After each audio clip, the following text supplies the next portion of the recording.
So, ano man ang nangyayari, huwag kayo mawalan pag-asa.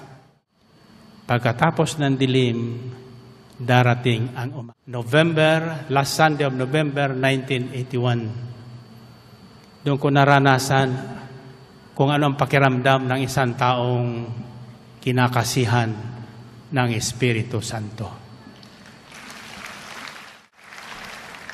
Paano anya kung wala nang dumating, Brother Mike? Alam nila wala ka na eh. Kako, di kung sinong dumating, iyon ang tinawag ng Panginoon.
Praise you, Jesus.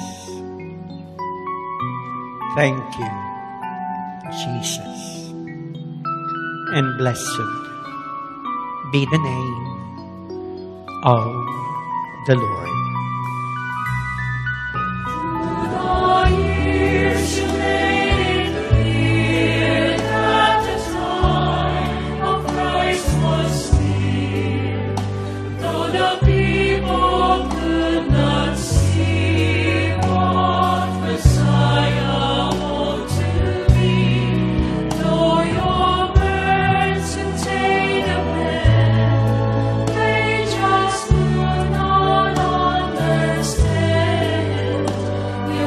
Awesome word.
Sa ngalan ng Ama at ng Anak at ng Espiritu Santo, dakilang Amang nasa langit at may likha ng langit at lupa.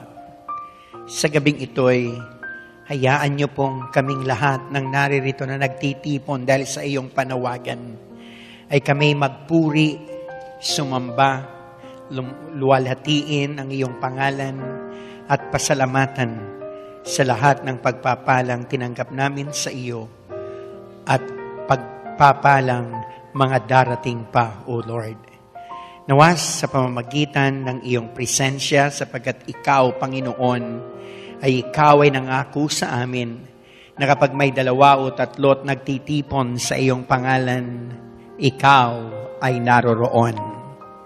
Sa pamamagitan ng iyong presensya nawa, O Lord, dalangin namin na idaloy mo sa aming mahal na punong lingkod, kasamang kanyang kasambahay, Sister Belen, at mga anak at mga apo, ng total divine protection, divine knowledge, divine preservation, divine wisdom.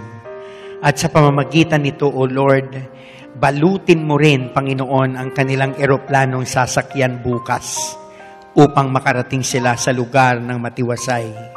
Dalangin din namin sa pamamagitan ng iyong presensya, O Lord, na lahat ng naririto ngayon na may mga karamdaman ay makaranas ng himalang kagalingan. At ang lahat ng pinanghihinaan ay kalakasan. At higit sa lahat, Panginoon, nawa, ang lahat ng tumanggap ng iyong katawan at dugo kaninang banal na misa at patuloy na makikinig ng iyong magandang balita na nagbibigay buhay, na nagbibigay inspirasyon, na nagbibigay kalakasan, na may mga daladalang prayer requests, O Lord, ay pauwiin mo nawang mga answered prayers, O Lord. At sa pamamagitan nito, Panginoon, patuloy kaming magpupuri sa iyong pangalan. Purihin natin ang Panginoon na malakas na papuri sa Diyos. Sinong gustong umuwing daladala ang pagpapala ni Yahweh? Ating pakinggan ang magandang balita, mga kapatid ko kay Kristo, hango sa unang sulat ni San Pablo Apostol kay Timoteo. Sa wikang banyaga, atin muna pong basahin. I thank Christ Jesus our Lord, who has given me strength, that He considered me faithful, appointing me to His service, even though I was once a blasphemer and a persecutor and a violent man. I was shown mercy because I acted in ignorance and unbelief. The grace of our Lord was poured out on me abundantly, along with the faith and love that are in Christ Jesus. Here is a trustworthy saying that deserves full acceptance. Christ Jesus came into the world to save sinners, of whom I am the worst. But for that very reason, I was shown mercy, so that in me, the worst of sinners, Christ Jesus might display His unlimited patience as an example for those who would believe in Him and receive eternal life. Now to the King, eternal, immortal, invisible, the only God, be honor and glory forever and ever. Amen. Timothy, my son, I give you this instruction in keeping with the prophecies once made about you, so that by following them, you may fight the good fight, holding on to faith in a good conscience. Some have rejected these and so have shipwrecked their faith. Among them are Hymenaeus and Alexander, whom I have handed over to Satan to be taught not to blaspheme. Purihin natin ang Panginoon.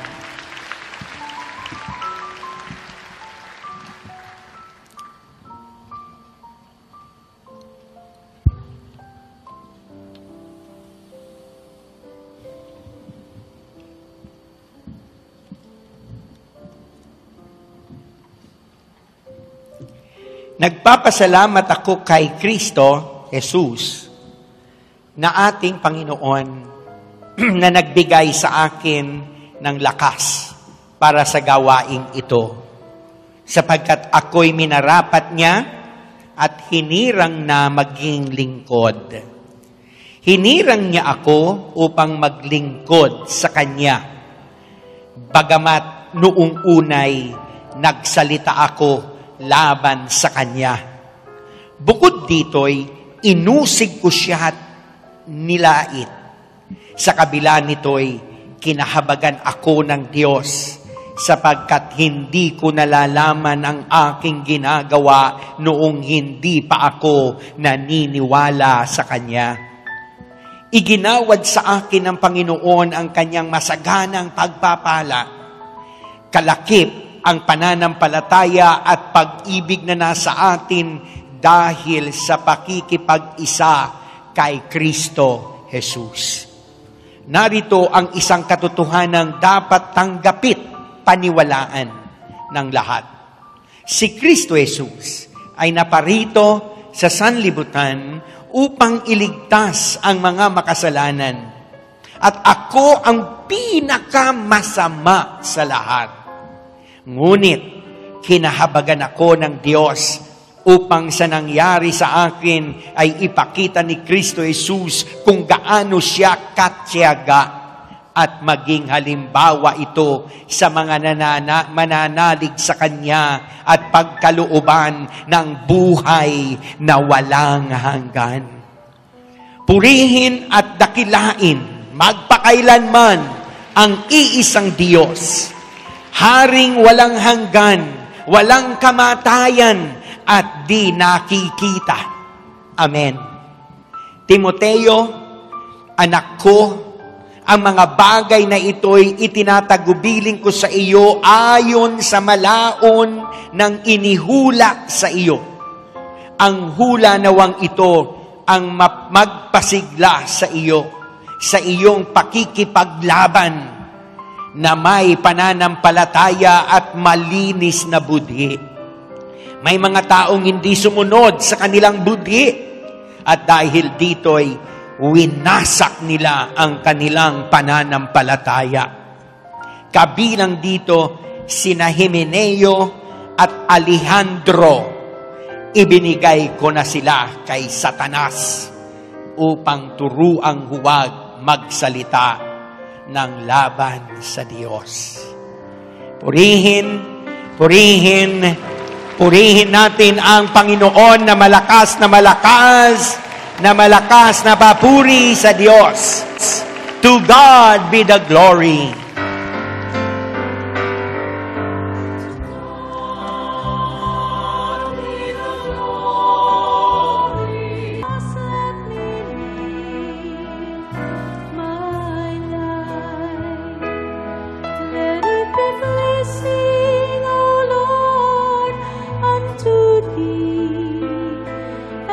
Should I gain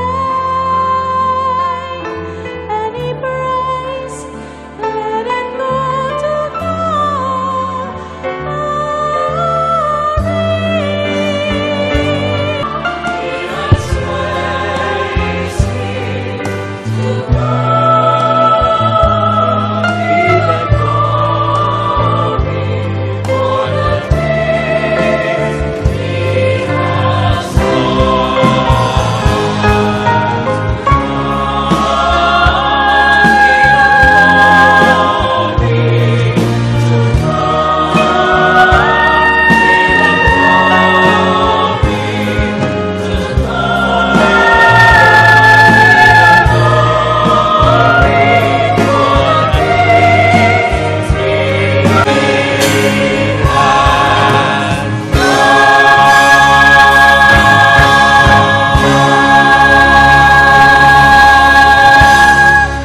Purihin natin ang Panginoon na malakas na papuri sa Diyos.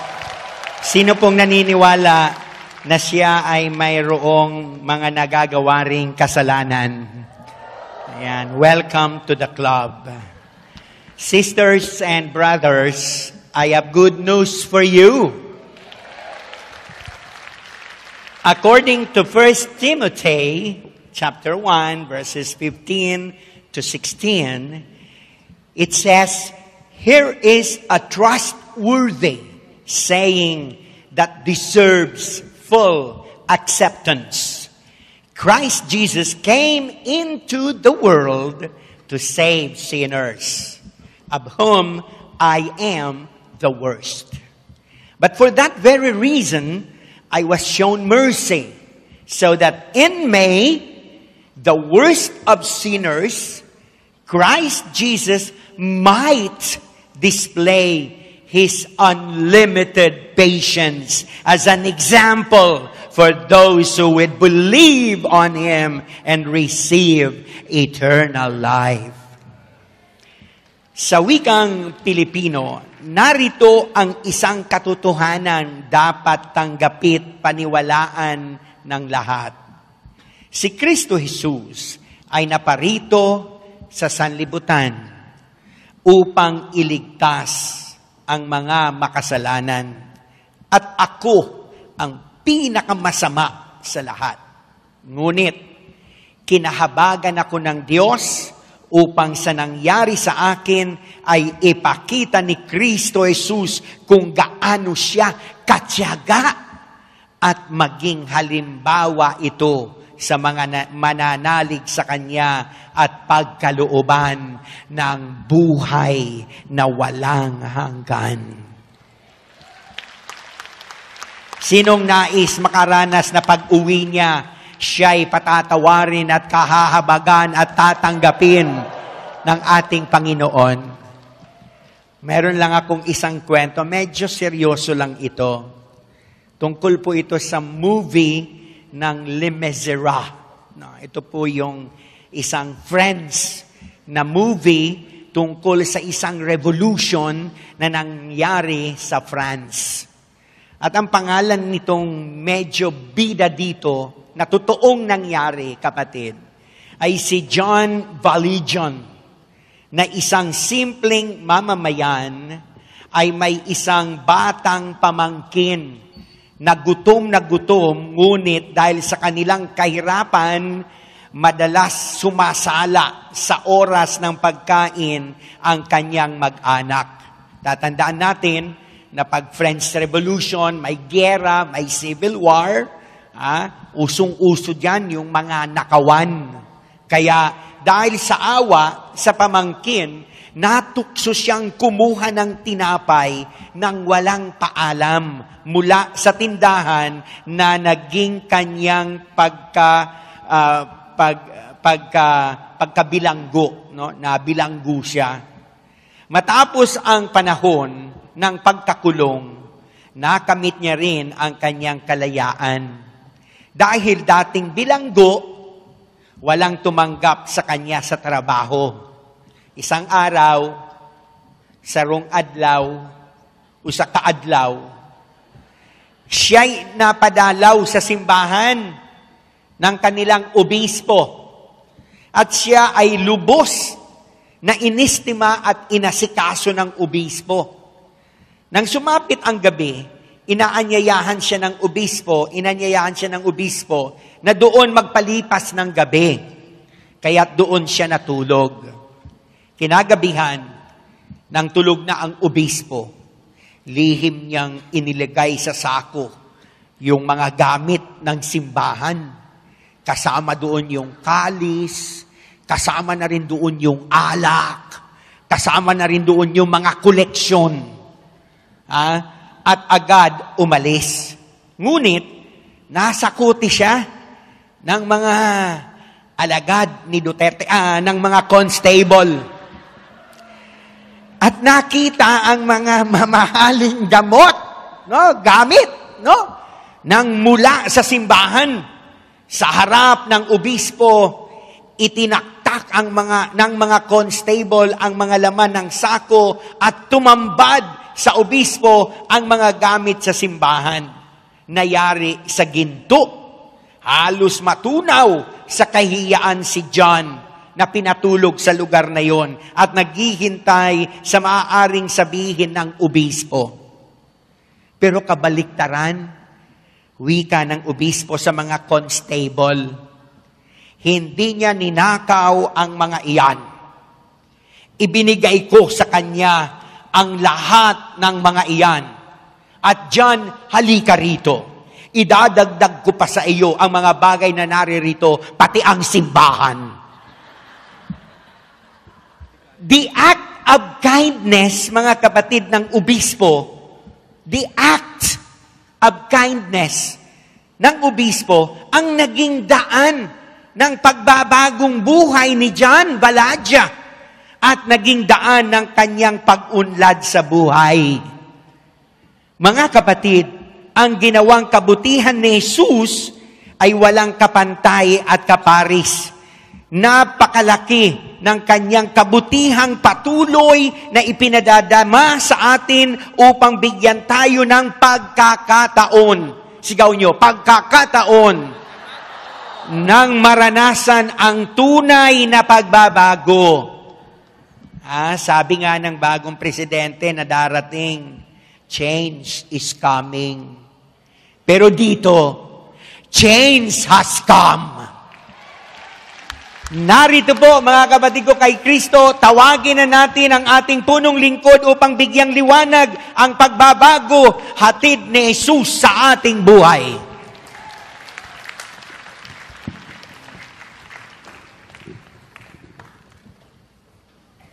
Kumusta na mga makasalanan? God, I am blessed, happy, prosperous talaga. Magaling niya, mayaman pa, matalino, matuwid, marangal, wagas ng pag-ibig, malalaya, payapa ang kalooban, maginhawa ang matagumpay.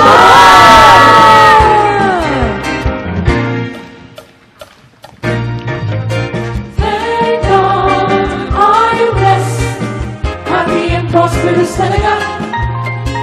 Thank God, ako'y mayaman at matalino ka. Thank God, ako'y marangal at matuwid ka. Thank God, happy, pag-ibig ko'y wagas na.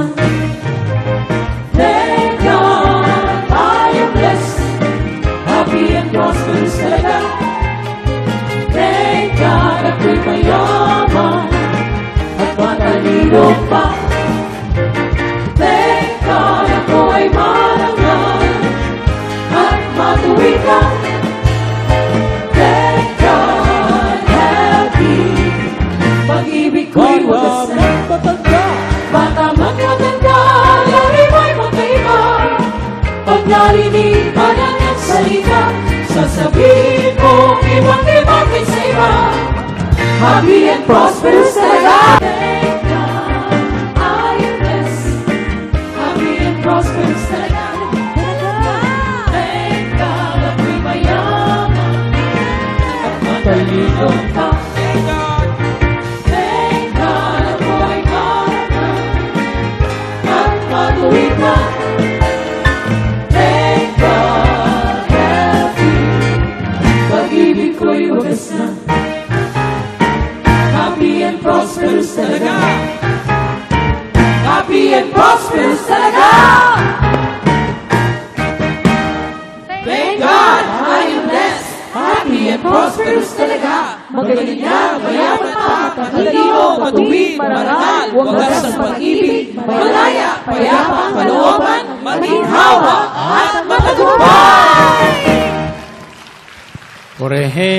Purihin ang Panginoon.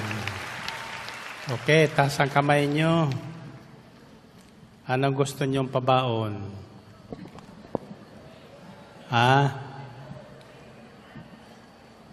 Sinong gustong maging santo? Sinong gusto maging santo? Ayaw nyo?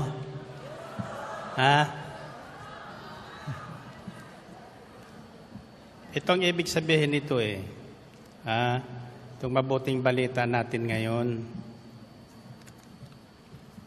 According to the letter of Paul to Timothy, 1 Timothy chapter 1 verses 15 to 16, here is a trustworthy saying that deserves full acceptance. Christ Jesus came into the world to save sinners, of whom I am the worst.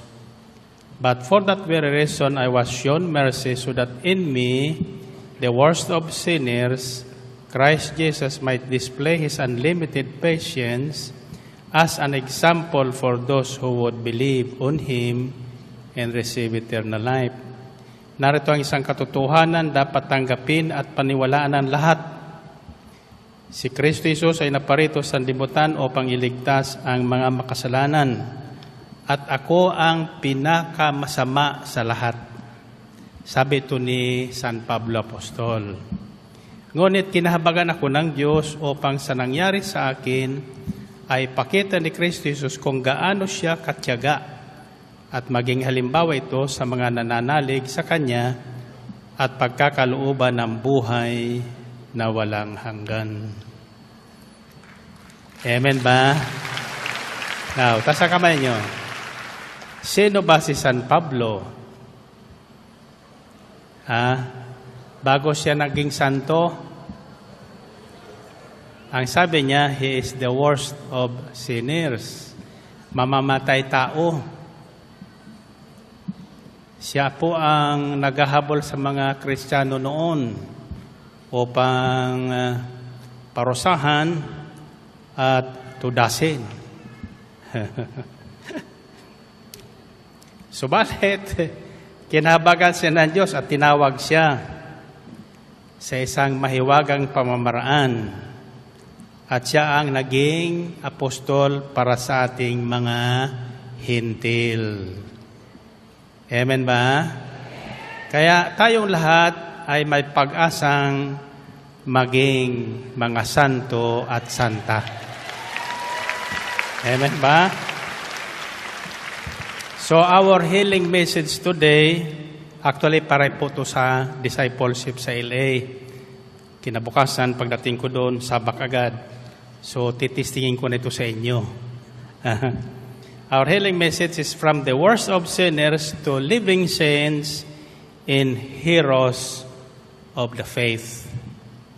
Mula sa isang makasalanan, tungo sa isang matuwid na pamumuhay, kalugod-lugod sa Diyos, at bayani ng ating pananampalataya.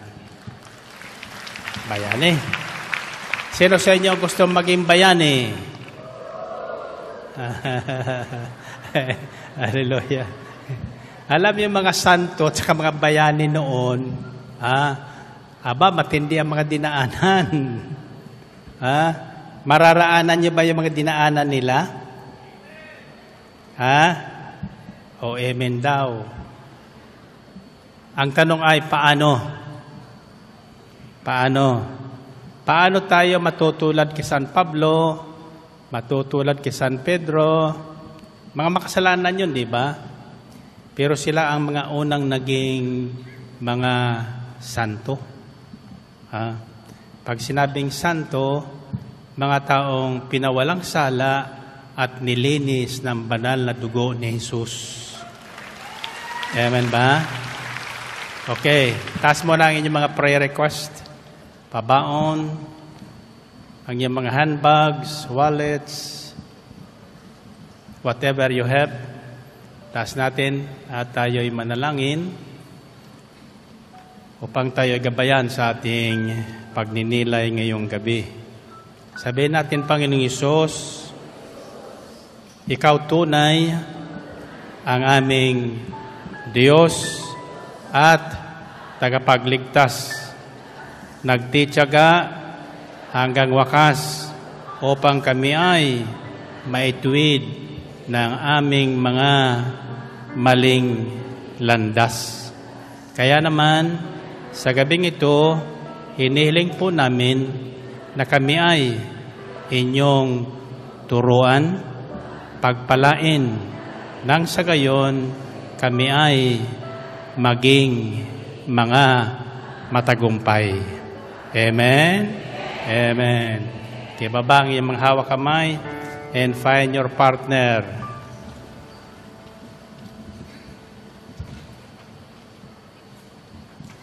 O lang tatanungin mo sa partner mo, anong gusto mo ngayon?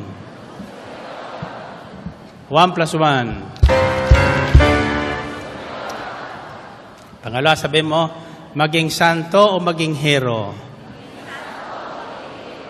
1 plus 1. Anong gusto mo ngayon? 3 plus 3. Maging santo o maging hero? O anong sagot nyo doon? Maging santo at maging hero ng pananampalataya. Saints and heroes of faith. 1 plus 1. Anong gusto mo ngayon? 3 plus 3. Maging santo o maging hero? 7 plus 7.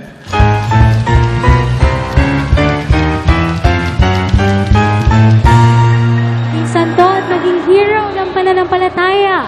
Purihin ang Panginoon, purihin ang Diyos. Okay, taas ang kamay. Sa bilang kung 3 ulit nyo sasabihin, makasalanan, makasalanan, makasalanan ako. Ulitin nyo nga. Makasalanan, makasalanan ako. 1, 2,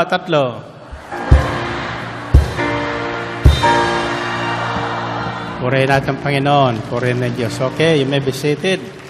O tayo. Paano ngayon kayo magiging santo at hero? Kasasabi nyo lang, mamakasalanan kayo.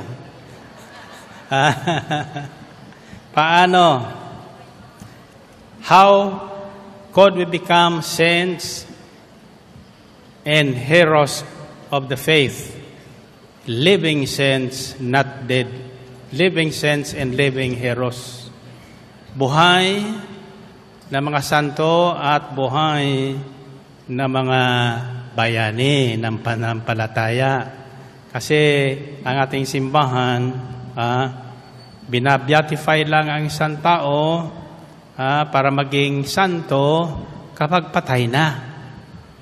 Kapag patay na. Pero dito sa Biblia, may nasumpong po ako na ang taong nanalig at nanampalataya kay Kristo na totoo, ay itinuturing na mga taong matuwid sa paningin ng Diyos. Amen ba? For us to become saints, we should become righteous before the eyes of God. Kaya lang, karamihan sa atin at halos lahat tayo ay paulit-ulit lang na nagkakasala. Nangumpisal ang araw ng linggo, Lunes, nagsimula na naman gumawa ng kasalanan. Humingi ng himala, pinaghimalaan, pero pagkatapos noon, kinalimutan at kinakalaban ang Diyos na nagbigay sa kanya ng bagong buhay. So, paano tayo ngayon matutulad sa mga naging santo at naging mga bayani ng pananampalataya? Gusto nyo matulad doon? Akala ko noon, yung nagiging santo lang talaga, yung nagiging martir, namuhay na banal at kalugod-lugod sa Diyos. Which is, of course, true. Now, I have taken from the Bible simple steps for us to become saints, living saints, and living heroes of our faith. In Hebrews chapter 11, this is the so-called chapter of the heroes of faith. Dito nababanggit yung mga tao nung unang panahon na itinuring na naging bayani ng ating pananampalataya. The first example is Abraham. If we are to become saints and heroes of our faith, first step is for us to possess the Abrahamic kind of faith. Dapat magkaroon tayo ng pananampalatayang tulad ni Abraham. May tanong ko kay brother kanina, kung nung tawagin si Abraham,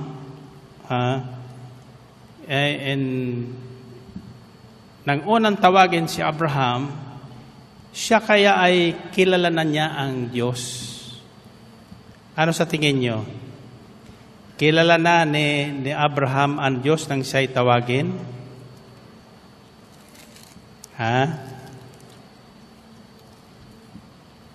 Hanapin natin yung kung paano tinawag si Abraham. The call of Abraham is found in chapter 12 of Genesis.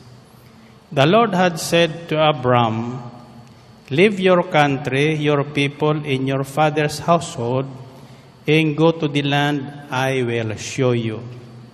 I will make you into a great nation, and I will bless you. I will make your name great, and you will be a blessing.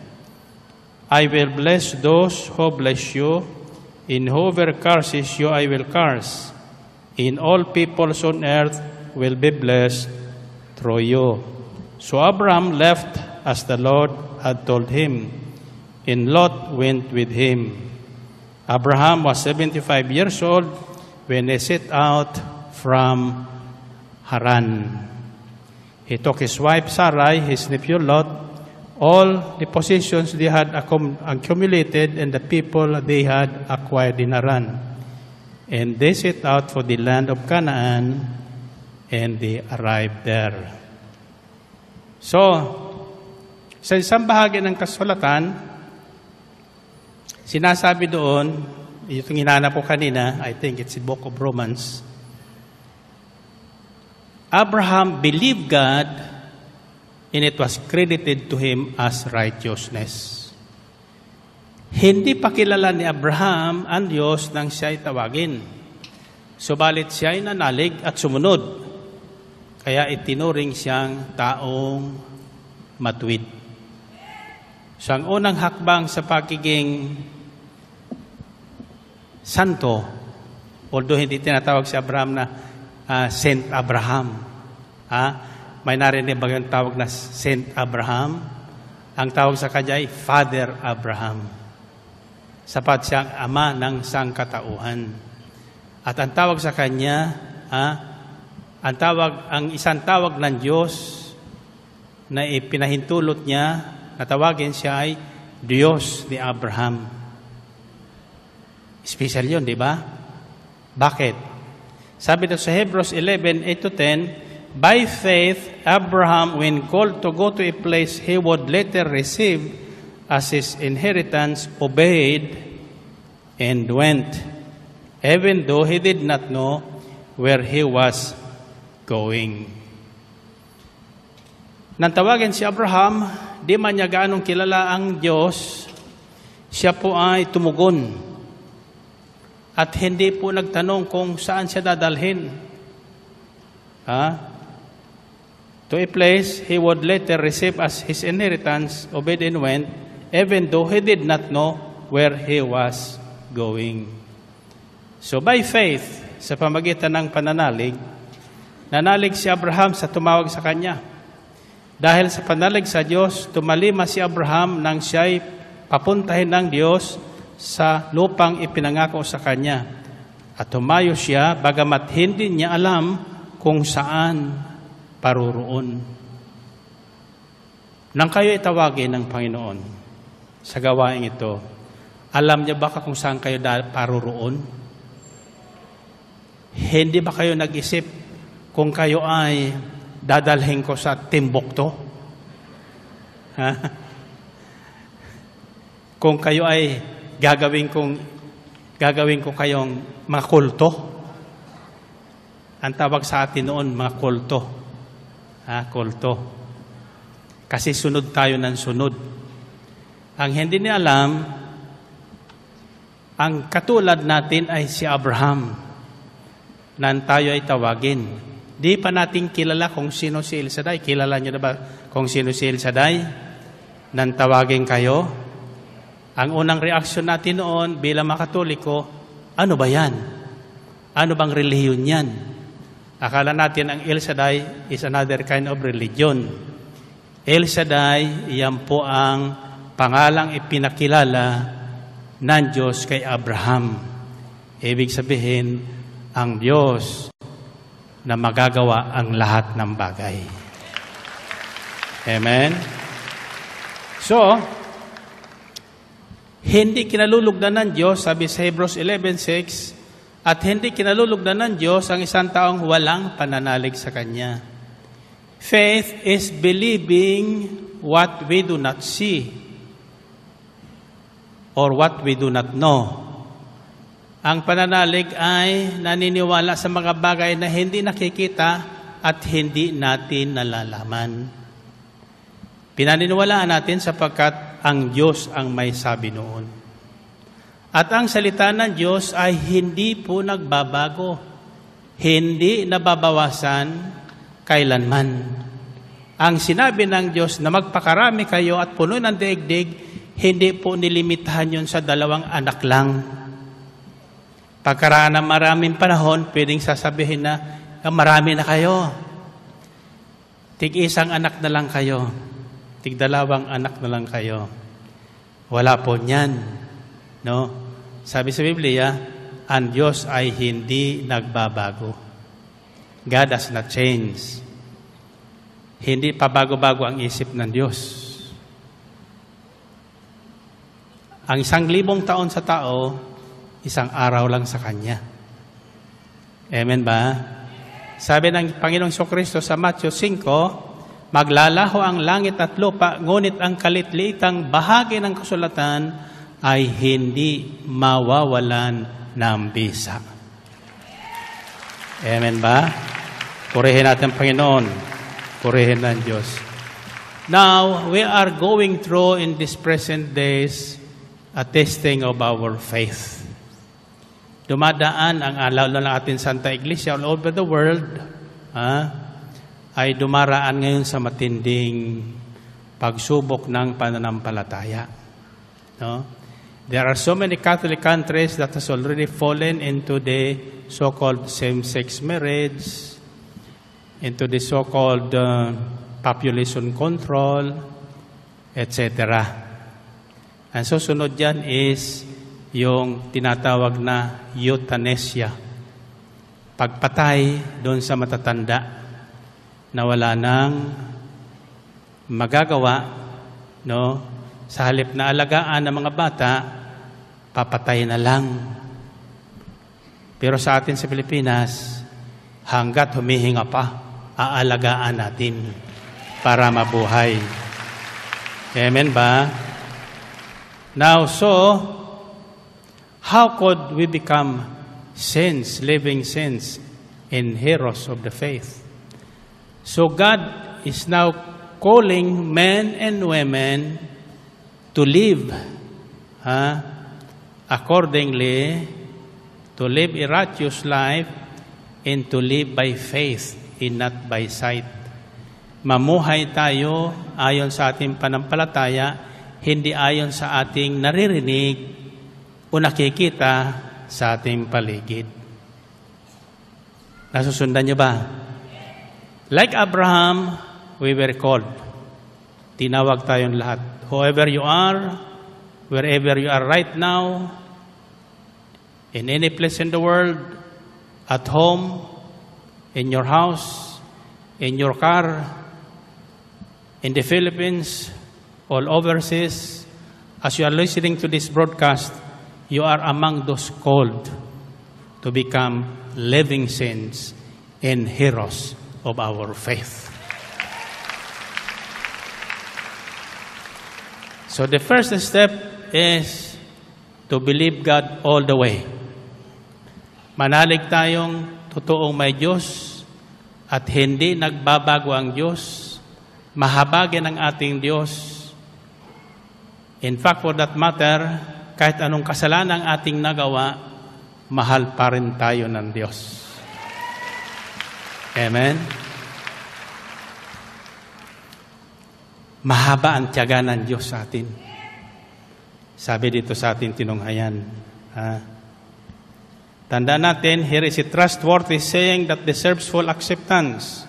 Christ Jesus came into the world to save sinners, of whom I'm the worst. But for that very reason, I was shown mercy, so that in me, the worst of sinners, Christ Jesus might display His unlimited patience as an example for those who would believe on Him and receive eternal life. So, ang pananampalataya kasi ay naniniwala tayong may buhay na walang hanggan. Di man natin nakikita yon at wala pa nakakita noon, ako po'y naniniwala doon. Kayo naniniwala pa doon?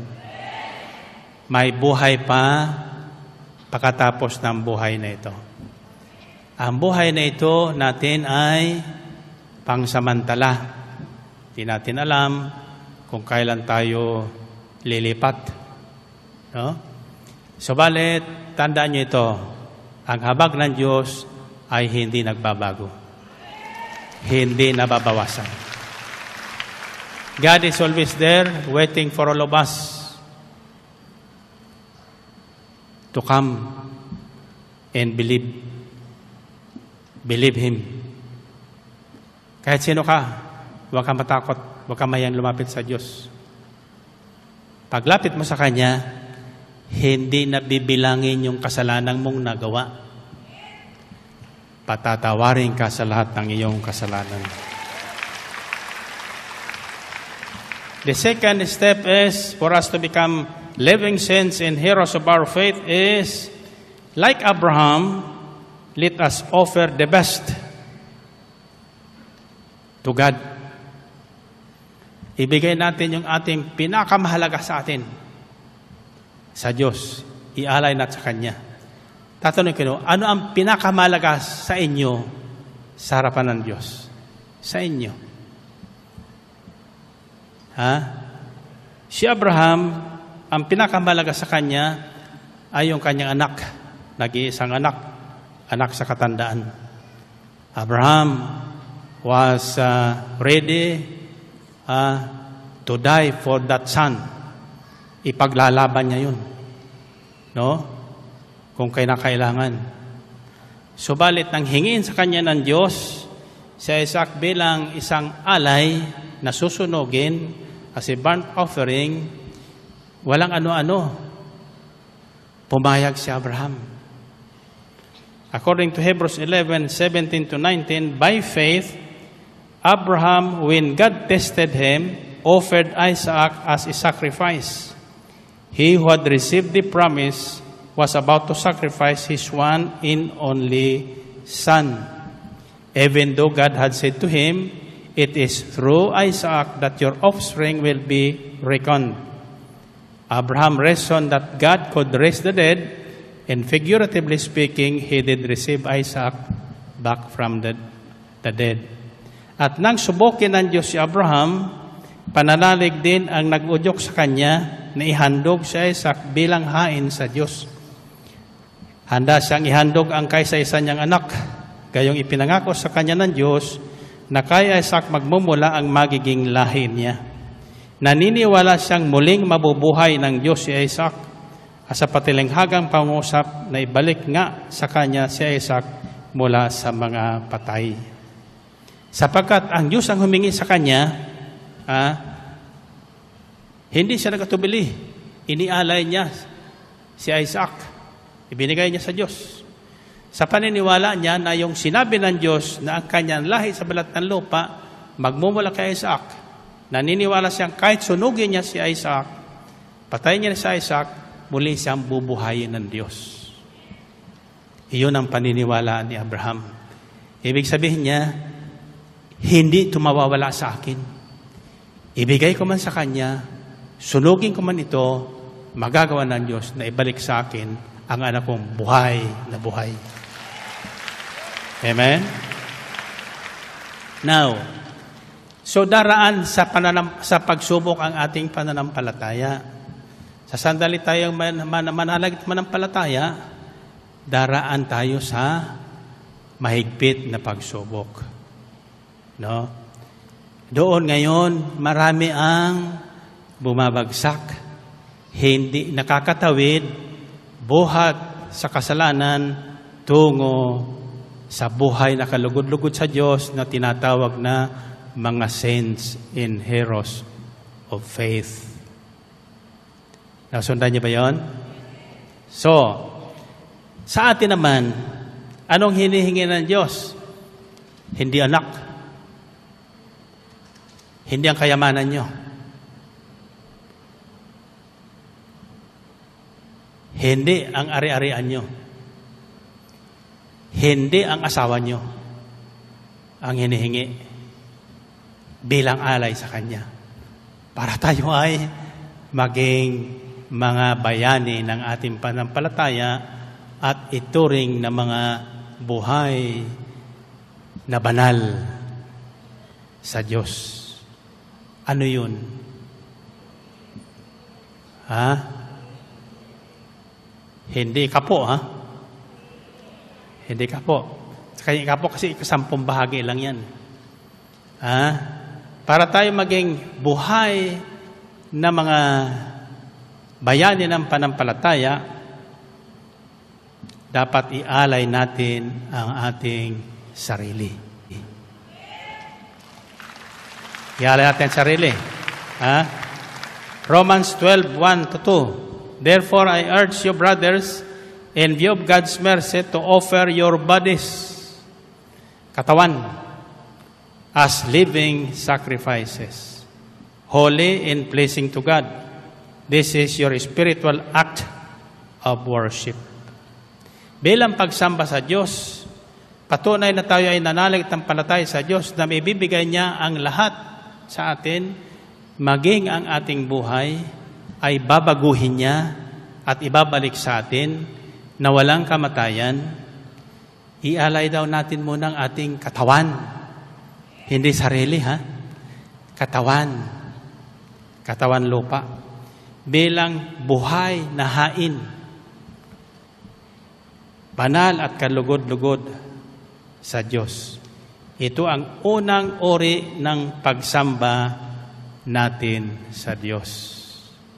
As an act of worship, Abraham was asked by God to offer his one and only son, Isaac. From whom the human race will emanate. Hindi po yung sarili ni Abraham hiningi, ha? Kundi mas mahalaga sa kanya. Kasi mas mahalaga ngayon kay Abraham yung anak niya kaysa kanya. So ang hiningi ng Diyos ay yung mas mahalaga. Kaya ang tanong ko, ano ang mas mahalaga sa inyo? Yung pinakamahalaga, iyon ang hinihingi ng Diyos sa atin. Bilang buhay, nahain, at handog. As a living sacrifice. Bakit? Ano kayang gagawin sa ating mga katawan? Kapag ito'y inaalay natin sa Kanyang banal at kalugod-lugod sa Kanya, ano ang gagawin sa ating katawan? Pagugwapuhin, gagawing slender, papapayatin, patatabain, pababatain, palalakasin. Ano? Ano?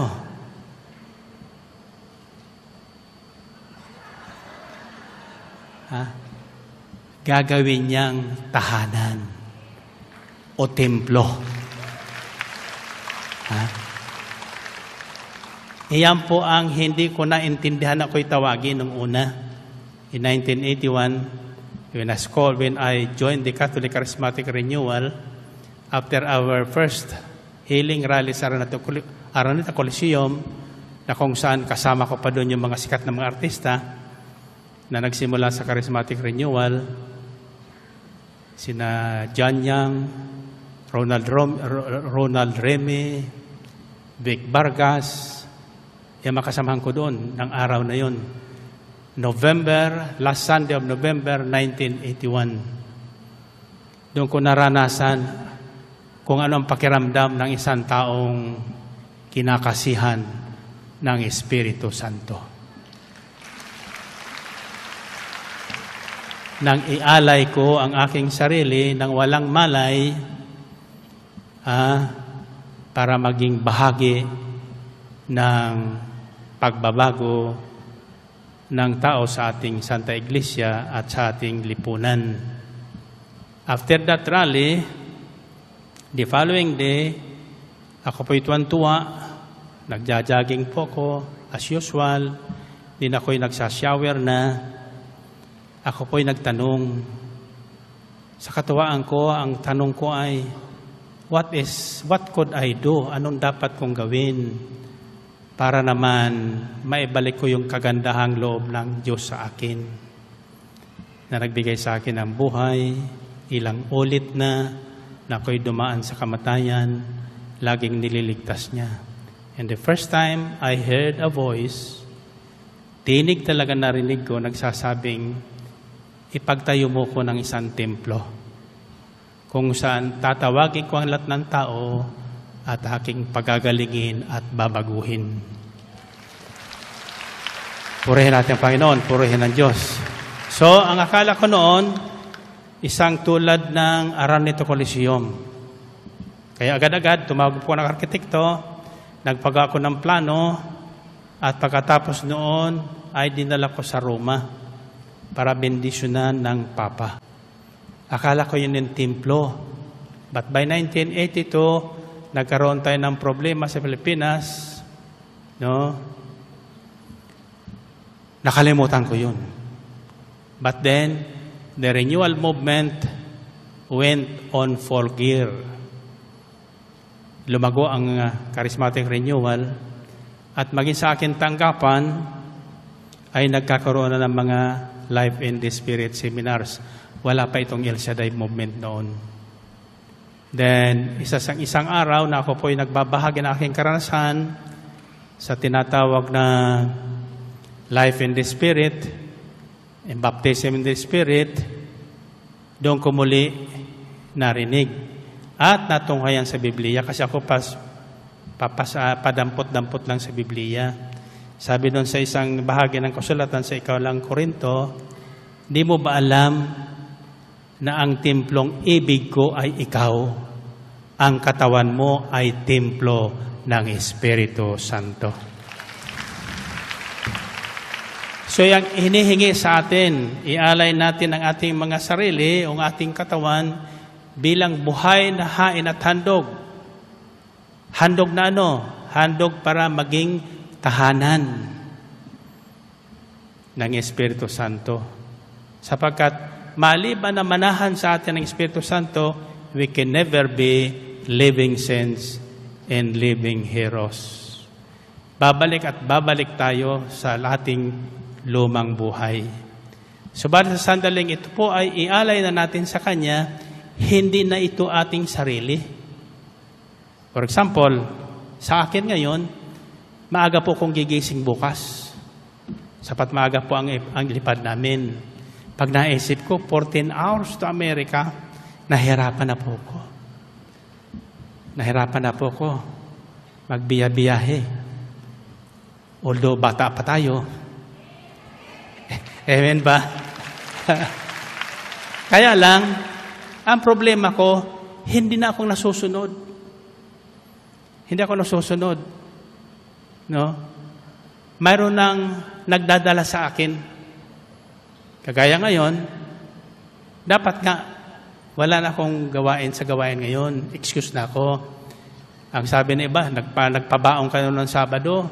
Bakit ngayon pa? Hindi ko alam. Pagkatapos, naalala ko naman na pagdating ko doon, ang katuwaan ko na lang ay tinawagan ni Mr. May kaninang umaga. Sabi niya, Brother Mike, everything is set. Nakahanda po na lahat. Nagdadatingan na po ang mga delegates from all over Canada, the US and Europe. Anong ibig sabihin noon? Sabak agad. At 2 araw na gawain right away yun, Sabado at Linggo. This coming Saturday and Sunday. And the first is discipleship. At kaya nga, kaninang madaling araw, naghanda na ako. Ang sabi ko, tisigin ko nga ito. Kaya sa inyo muna ipinahati dito ng Panginoon. Amen. Paano anya kung wala nang dumating? Brother Mike, alam nila wala ka na eh. Kako, di kung sinong dumating, iyon ang tinawag ng Panginoon. Ang magtatagumpay. Mabibilang sa mga buhay na santo at santa at bayani ng ating pananampalataya. Amen ba? So, the second step is one of the most difficult, to offer yourselves. Pag inihain nyo ang inaalay nyo inyong sarili o inyong katawan sa Diyos, hindi na po inyo yan. Hindi na po inyo yan. Hindi na po kayo ang masusunod. It's no longer your feelings. It's no longer what you think about. Hindi na. Kung ikaw ay talagang tumanggap ng hamon ng Diyos. At kailangan tanggapin natin itong lahat. Sapagkat walang makapapasok sa kaharian ng langit kundi yaon lamang ganap na nakasunod sa kalooban ng Ama. Amen? Tasa kamay nyo. At kalooban ng Diyos na tayong lahat ay maging templo ng Kanyang Espiritu. Amen? Third, like Abraham, we should never lose hope in times of trials. Ito, warning po. Warning sa lahat. Hindi, sinasabi sa Biblia, na sa sandiling ialay natin ang ating mga sarili sa Diyos bilang buhay na hain at kalugod-lugod sa Kanya, easy-easy na lang ang buhay natin. Patindi ng patindi ang mga problemang darating sa atin. Others are no longer our personal problems. Hindi na yung ating personal problem, but the problem of other people, lalo na po yung mga walang Diyos. Sila ang magbibigay sa atin ng mabibigat na suliranin. Ang inyong mga anak na na-involve sa droga, lalo na ngayon, uubusin sila.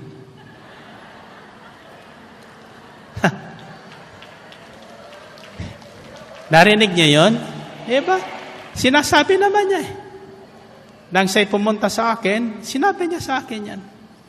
No? Iyan ang ipaglalaban niya. Ubusin na sila. Ang problema, maubos kaya. Baka masama yung mga hindi dapat. Amen ba? So, anong kailangan noon? Sa ganong panahon, huwag tayong mawawalan ng pag-asa. Huwag tayong mawawalan ng pag-asa na ang sino mang tao sa kanyang kalagayan iniisip ngayon, kayang-kayang pagbaguhin ng Diyos. Amen? So don't be afraid sa mga pronouncement ng ating President-elect ngayon na si President-elect Duterte. Mas ano sabihin niya, ako yan naniwalang may Diyos. May Diyos. At sabi sa Biblia, ang puso at isipan ng hari, sino mang hari dito sa lupa, ay napagbabago ng direksyon ng Diyos. Amen? And who knows, di natin alam, ang bukas, I just believe, that He will be one of the best president we have.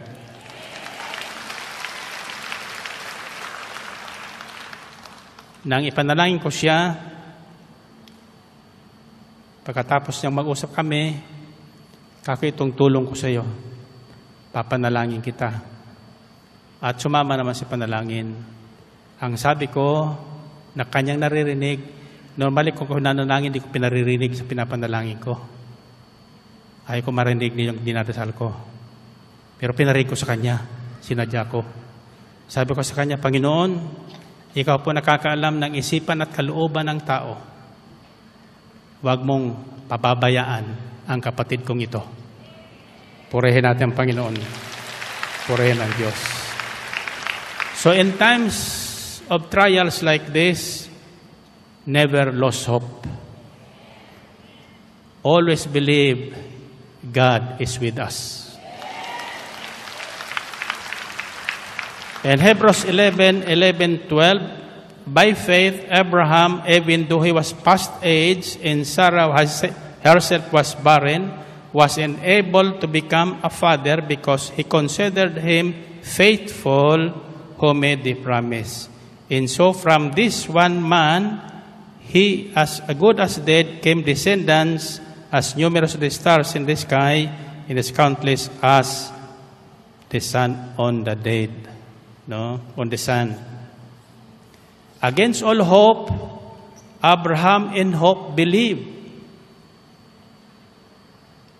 Against all hope, Abraham in hope believed. What did he believe? Wala nang kapag-asa si Abraham, nanalig pa rin siya. Ano ang pinanaligan niya? Ang pangako ng Diyos. Ang pangako ng Diyos. Hindi siya bumitaw sa pangako ng Diyos.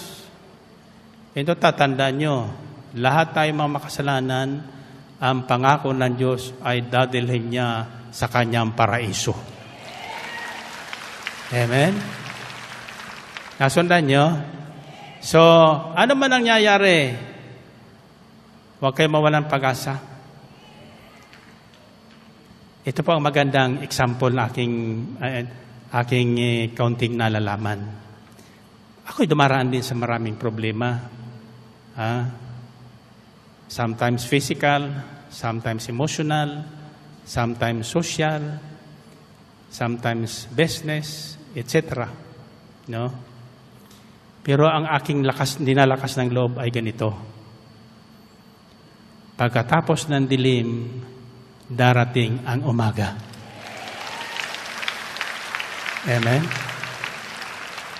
Kaya ako, sa gabi, madalas magising. Kaya alam ko na kung anong oras, kaya hindi ko tumingin sa relos sapagkat mayroon akong naririnig na tilaok ng manok. Ang unang tilaok ng manok ko, 3:00. Pangalawang tilaok, 4:00. Pangatlong tilaok, 5:00. Tuloy-tuloy na yan pag hindi ka gumising doon. Kaya sabi ng mga gwardiya sa Ayala Labang, bawal dito yan. Brother Mike, ang sabi ko naman sa nagsabi sa akin, sabi mo sa kanila, nakikita ko dito sa village, this village is a bird sanctuary. Malaya ditong makapamumuhay ang mga ibon at ang manok ay isa sa mga ibon. Purihin natin ang Panginoon. Purihin ng Diyos. Sabi ko, naingayan sa tilaok, mayroong akako dyan, kahol ng aso eh. Mabuti pa tong tilaok ng manok, may magandang balitang ibinibigay. Nasa kamay nyo, ano ang unang ibig sabihin ng unang tilaok ng manok sa 3:00 ng gabi? Malapit na ang umaga. Amen ba? Maghanda ka na, lalo kung ikaw ay nasa Batangas, pupunta ka ng Maynila para hindi ka ma-traffic, unang tilaok ng manok, maghanda ka na. Purihin natin ang Panginoon. Purihin ng Diyos. Fourth, like St. Paul, let us learn to forget our past. and look to the promise. Gusto mong maging living heroes of the faith? In sense, gayahin lang natin. Ang unang binabay ko sa kanyo, yung pananalig ni Abraham. Ito naman, yung ginawa ni San Pablo na isang pinakamakasalanan. Paano siya naging santo? Paano siya naging heroes of faith? Ito po ang ginawa niya. Let us learn to forget our past and look to the promise. Philippians chapter 3 verses 12 to 14 says, not that I have already obtained all this or have already been made perfect, but I press on to take hold of that for which Christ Jesus took hold of me. Brothers, I do not consider myself yet to have taken hold of it. But one thing I do, forgetting what is behind and straining toward what is ahead, I pressed on toward the goal to win the prize for which God has called me heavenward in Christ Jesus. Hindi sa nakamtang ko na ang mga bagay na ito, hindi rin sa ako'y ganap na. Ngunit sinisikap kong maisakatuparan ang layunin ni Kristo Jesus nang tawagin niya ako. Mga kapatid, hindi ko ipinapalagay na natupad ko na ang mga bagay na ito. Ang ginagawa ko ngayon, nililimot ang nakaraan at sinisikap na makamtan ang nasa hinaharap.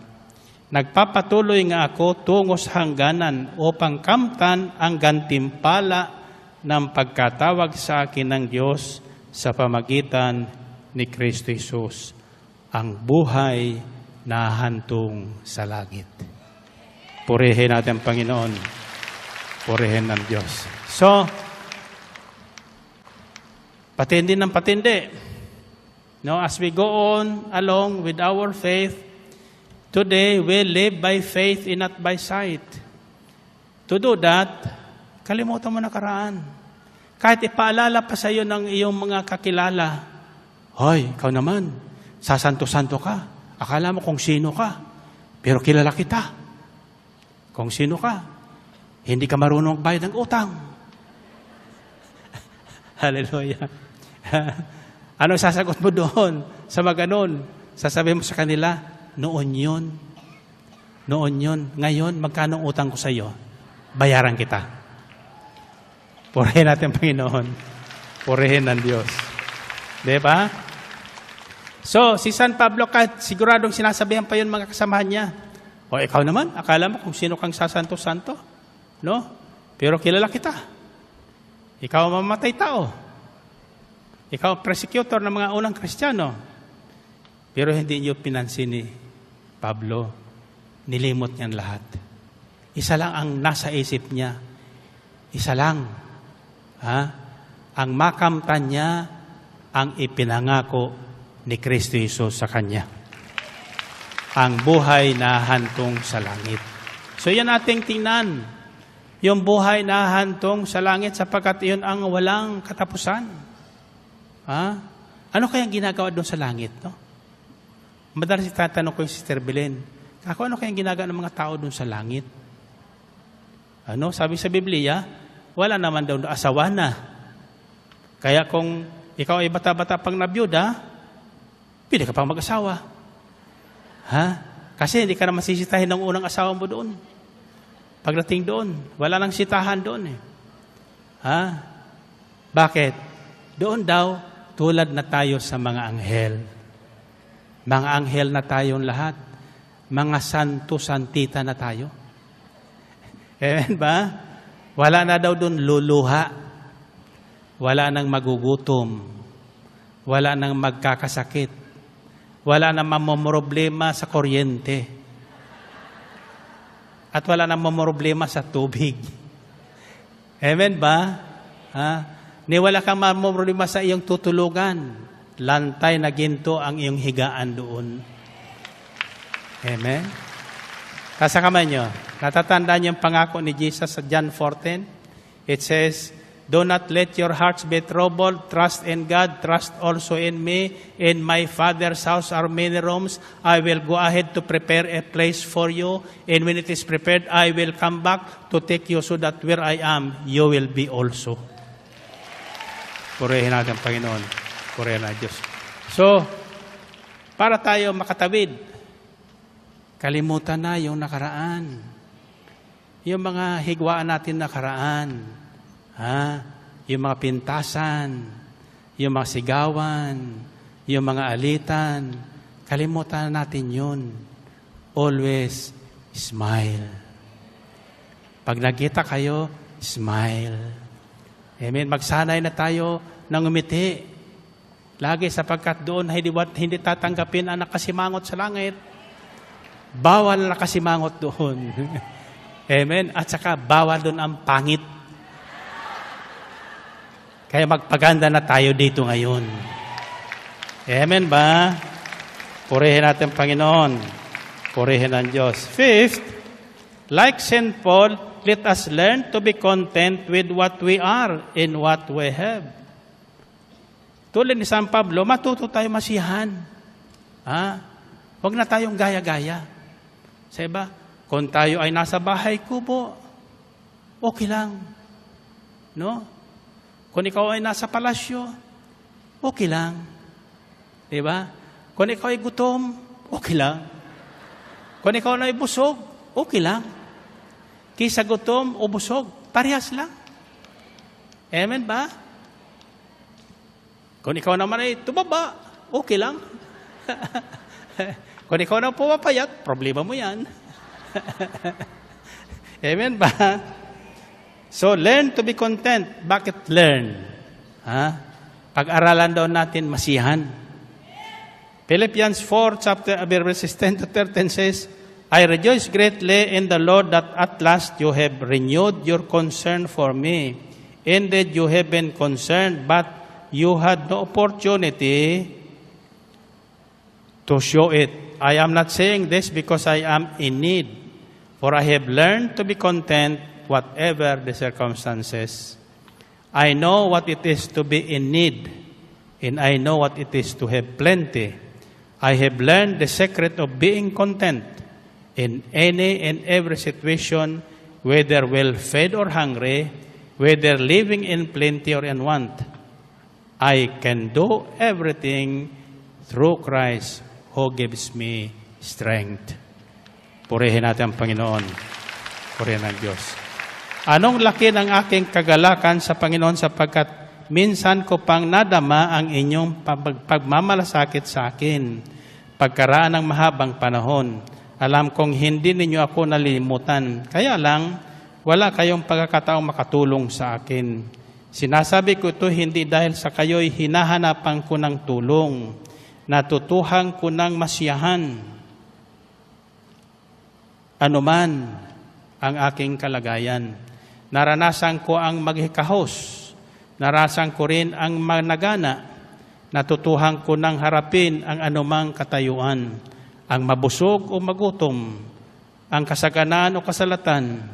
Ang lahat ng ito'y magagawa ko dahil sa lakas na kaloob sa akin ni Kristo Jesus. Purihin natin ang Panginoon. Purihin ang Diyos. Sixth, I'm sharing with you some steps how to become saints, and living heroes of our faith. And God is calling us to this situation in the present times, lalo na dito sa ating bansa.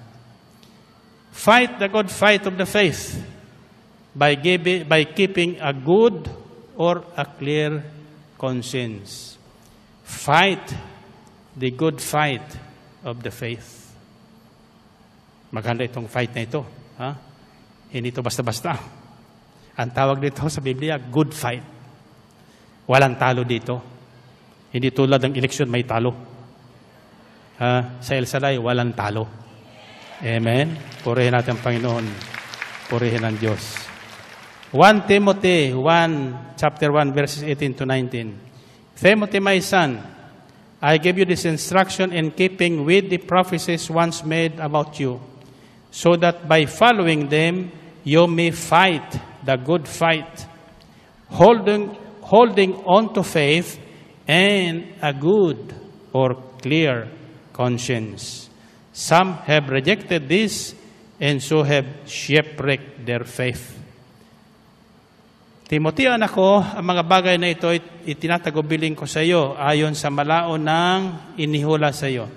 Ang hula nawang ito ang magpasigla sa iyo sa iyong pakikipaglaban na may panampalataya at may malinis na budhi. May mga taong hindi sumunod sa kanilang budhi at dahil dito'y winasak nila ang kanilang pananampalataya. So mahalaga po yung malinis na budhi, a clear conscience, para hindi mapahamak yung ating pananampalataya. What is a clear conscience? Ano ba yung tinatawag na malinis na budhi o malinaw na konsensya? Ha? Alam niyo yon? Ako tanungin niyo. Hindi ko rin alam. Pagbabalik ko, ibabahay ko sa inyo paano magkakaroon ng malinis na konsensya o budhi. And finally,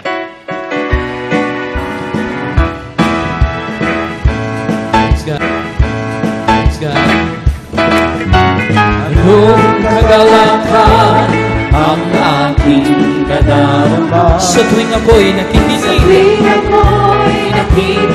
ng banal na salita. Nalaman kong susi ng kanyang himala, sa gabay ng likod niyang pinagpala. Ito sa mga kamay, finally,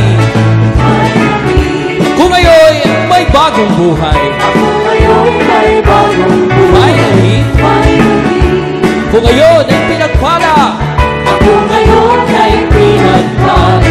Finally, ako ngayon ay tagumpay. Ako ngayon ay tagumpay. Finally, sabay-sabay. Finally, ang buhay ko ngayon siksik-liglig.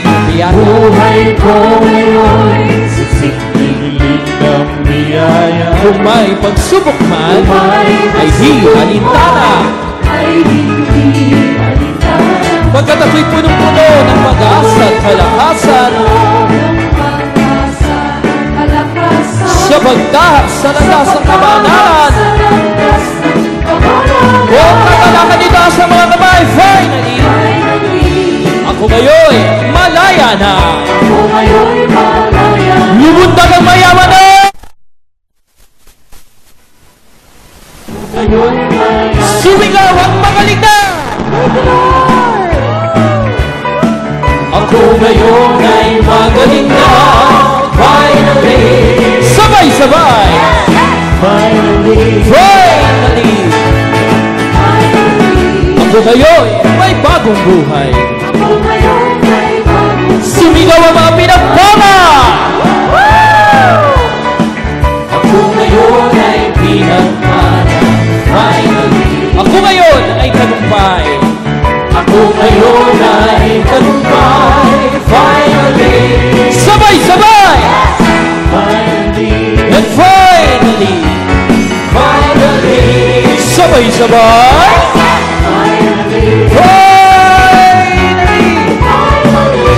Sabay-sabay. Finally. Purihin ang Panginoon. Finally, if you want to become living saints and heroes of our faith, the seventh step is be good all the time. Be good and do good all the time. Sa lahat ng tao. Be at peace with everyone. Sabi sa 1 Peter chapter 3 verse 18 to 12, finally, all of you live in harmony with one another. Be sympathetic. Love as brothers. Be compassionate and humble. Do not repay evil with evil. or insult with insult, but with a blessing. Because to this you were called, so that you may inherit a blessing. Narinig na yun? Purihin natin Panginoon. Purihin ng Diyos.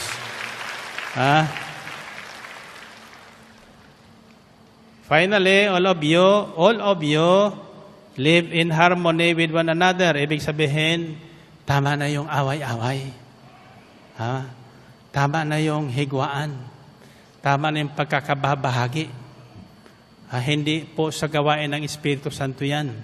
Ipo'y gawain ng laman ng lumang buhay. Wala tayo sa lumang buhay sapagkat yung buhay natin, inialay na natin sa Panginoon. Bilang buhay na hain at handog sa Kanya. Hindi na tayo ang nabubuhay. Isa pang tinig na narinig ko noon, kasalukuyang ako po ay inaaway ng may bahay ko dahil sa gawain na ito. Na ako'y tuwing akong nagsashower, doon ko naririnig yun. Ang tanong sa akin, to whom are you living for? Kanino ka ba? Para kanino ka ba nabubuhay?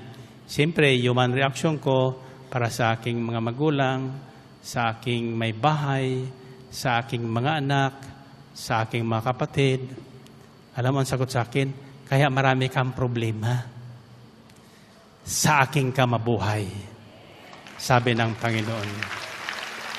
Sa aking ka mabuhay. Mabuhay ka para sa akin, lahat na problema mo aayusin ko. Amen ba? So, we can do good not because we want to be good, but because the good God is in us. Ang Diyos na mabuti ay sumasa atin. Siya na ang nagbibigay sa atin ng hangarin oras-oras na makagawa ng mabuti. At siya rin nagbibigay sa atin ng paraan at lakas na magawa yung mabuti. Hindi lang pwede puro desire na lang, puro hangarin na lang. Kailangan ay kung anong ating mabuting hinangad sa ating kapwa, gawin natin. Gawin natin. Amen ba? So ako sa pagising ko sa umaga, isang tanong ko, what good can I do today? Anong mabuti kong gawin ngayon? So ang aking hinihingi na lang, ang sino mang taong makilala ko at makakita sa akin, inyo pong pagpalain. Amen? Kaya ko'y naniniwalang lahat kayong nakarating ngayon, may pabaon ang Diyos. Amen? Okay, taas ang kamay. Sabihin nyo, salamat sa Diyos na sa akin ay nagtitiyaga hanggang ngayon. Bagamat ako ay paulit-ulit na nagkakasala at lumalaban sa kanyang kalooban. Loobin mo nawa, Panginoong Hesus, na buhat sa araw na ito ay mabuhay sa akin ang hangarin na ko ay maging isang buhay na banal at bayani ng aking pananampalataya. Amen? Amen. Purihin natin ang Panginoon. Purihin ng Diyos. Find your partner. Find your partner. Unang sabihin mo, buhat ngayon, tandaan mo ito. 1 plus 1. Pangalawa sabihin mo, tinawag ka ng Diyos para maging santo at bayani ng panampalataya.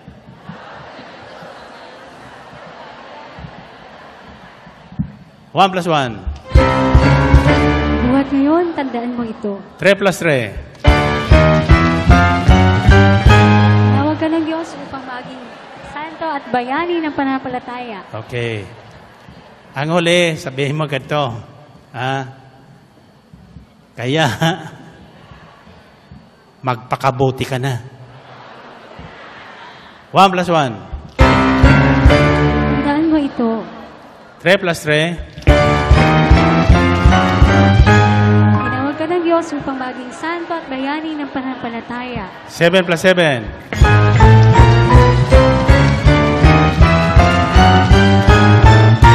Kaya ngayon, magpakabuti ka na. Taas sa kamay, taas sa kamay, taas sa kamay. Okay. Isisilon nyo ganito pagtapon ko sa inyo. 3 ulit. Mabuti, mabuti, mabuti ang Diyos. At ganun din ako. Sabi nyo nga.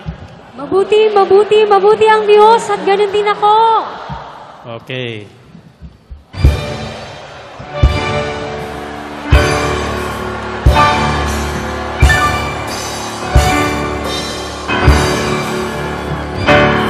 God be with you always. Salamat sa Diyos. Sa song.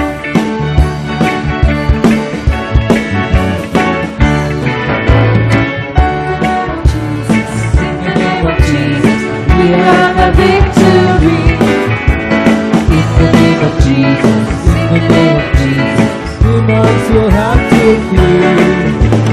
When we stand in the name of Jesus, tell me who can stand before us. In the mighty name of Jesus, we have the victory. By the blood of Jesus, by the blood of Jesus, by the blood of Jesus, we have the victory.